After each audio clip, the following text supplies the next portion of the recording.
हाय, good morning सगळ्यांना. मी सीमा. स्वागत आहे तुमचं आजच्या व्लॉगमध्ये. तर आजचा व्लॉग खूपच खास आणि स्पेशल होणार आहे. तर कुठेही स्किप करू नका आणि व्हिडिओ पूर्ण पहा. कदाचित हा व्हिडिओ तुमच्यासाठी देखील असू शकतो. आपल्या जीवनामध्ये खूप सारी कामं असतात आणि ती झटपट कशी व्हावी यासाठी थोड्याशा टिप्स आणि ट्रिक्स आपल्याला अवलंबाव्या लागतात. तर आजच्या या व्लॉगमध्ये खूप साऱ्या टिप्स आणि ट्रिक्स मी तुमच्यासाठी घेऊन आलेली आहे. व्हिडिओ कुठेही स्किप करू नका आणि हा व्हिडिओ जर आवडला ना तर नक्की शेअर करा आणि कमेंट देखील करा. तर चला व्हिडिओला सुरुवात करूया.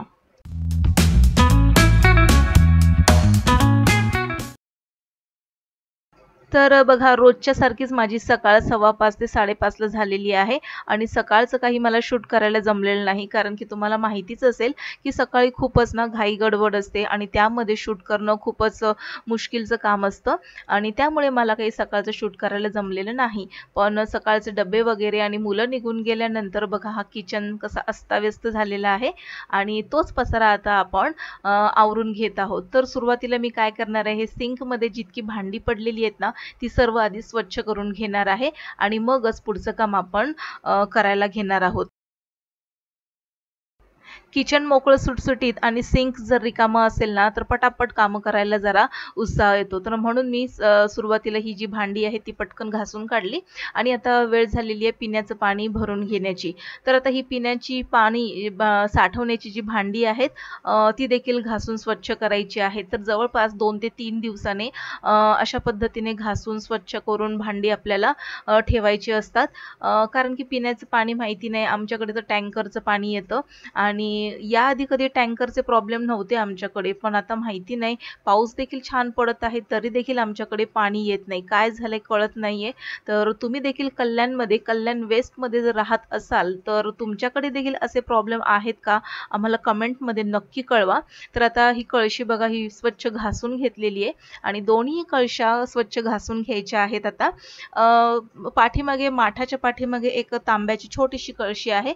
तर तिला मी जवळपास 3 ते 4 दिवस काही घासलं नव्हतं, 4 ते 5 दिवस झाले असतील कदाचित.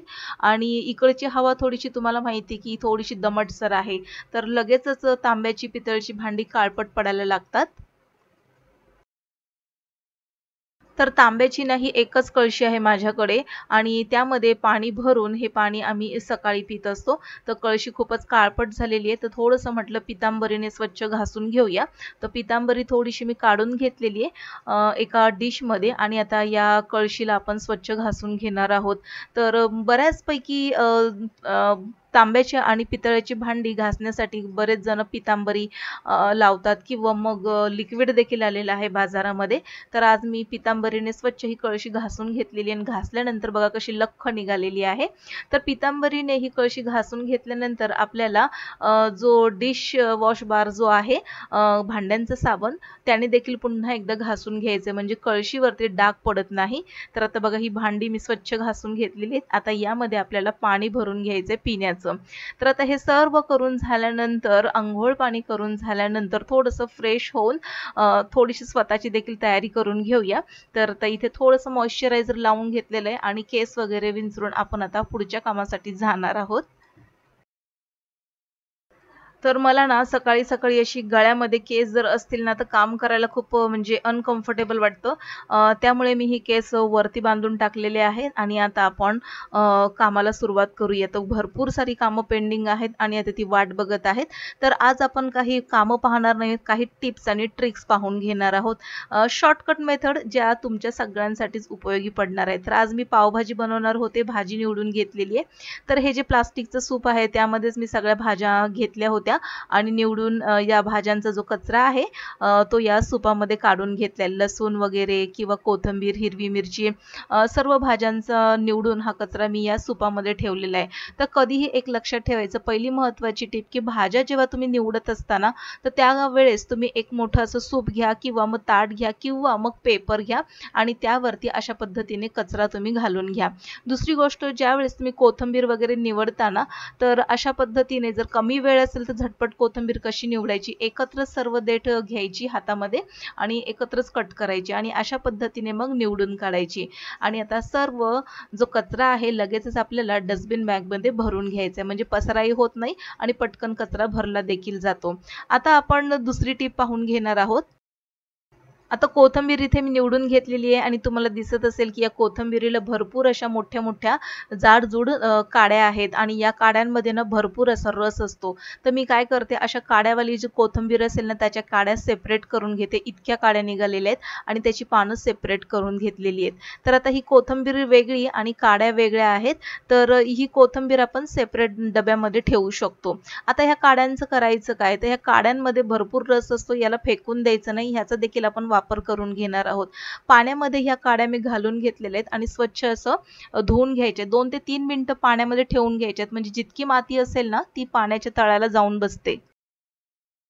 तर सगळ्यात महत्त्वाची टीप म्हणजे कोथिंबीर किंवा कोणतीही पालेभाजी ज्यावेळेस तुम्ही धुत असताना तर पाण्यामध्ये घालून त्याला जवळपास 5 मिनिटांसाठी पाण्यातच ठेवा, म्हणजे माती वगैरे ही पूर्णपणे विरघळून पाण्याच्या तळाशी बसते। आता ही कोथिंबीरच्या काड्या मी अशाच 2 ते 3 मिनिटांसाठी पाण्यामध्ये ठेवल्या होत्या आणि तुम्ही पाहू शकता की सर्व माती पाण्यात बसलेली आहे। आता यामध्ये मी थोडंसं आलं साल काढून घेतलेलं आहे आणि 3 हिरव्या मिरच्या घालून घेतलेल्या आहेत। आता हे सर्व जे आहे म्हणजेच कोथिंबीरच्या काड्या 3 हिरव्या मिरच्या घेतलेल्या आहेत। आलं घ्यायचं आहे भरपूर असं आपल्याला यामध्ये। तर आपण याची आलं, लसूण, कोथिंबीर आणि हिरवी मिरची घालून छान अशी पेस्ट बनवून घेणार आहोत। बाजारामध्ये आलं लसणाची पेस्ट मिळते, पण ती इतकी काही खास वाटत नाही आणि खूप दिवसाची स्टोअर केलेली असते। आता यामध्ये मूठभर निवडून घेतलेलं लसूण घातलेलं आहे आणि त्याची छानशी थोडंसं पाणी घालून पेस्ट तयार केलेली आहे। तर तयार झालेली आहे ही पेस्ट। आता ही पेस्ट आपण या डब्यामध्ये काढून घेणार आहोत। या डब्यामध्ये आधीच थोडीशी मी तयार करून ठेवलेली पेस्ट आहे ही घालून घेऊया। आता यामध्ये आपण हिरव्या मिरचीचा वापर केलेला आहे, कोथिंबीरच्या देठांचा वापर केला, त्यामुळे ही आलं लसूणची जी पेस्ट आहे ना अतिशय टेस्टी होते आणि यापासून भाज्या जर तुम्ही बनवाल तर खूपच चविष्ट आणि भन्नाट अशा भाज्या तयार होतात। दुसरी गोष्ट म्हणजे यामध्ये हिरवी मिरची वापरलेली आहे आणि हिरवी मिरची ही तिखट असल्यामुळे काय होतं, आपला जो साठवणुकीचा मसाला जो जास्त दिवस जाणार आहे तो हिरवी मिरची घातल्यामुळे आणखीन थोडे दिवस जास्त जाऊ शकतो। तर अशा पद्धतीची पेस्ट तुम्ही ताजी फ्रेश 15 ते 20 दिवस सहजपणे वापरू शकता। आता चौथी महत्त्वाची टीप आहे, अशा पद्धतीचे जे डबे आहेत प्लास्टिकचे आपल्याकडे नेहमी येतात।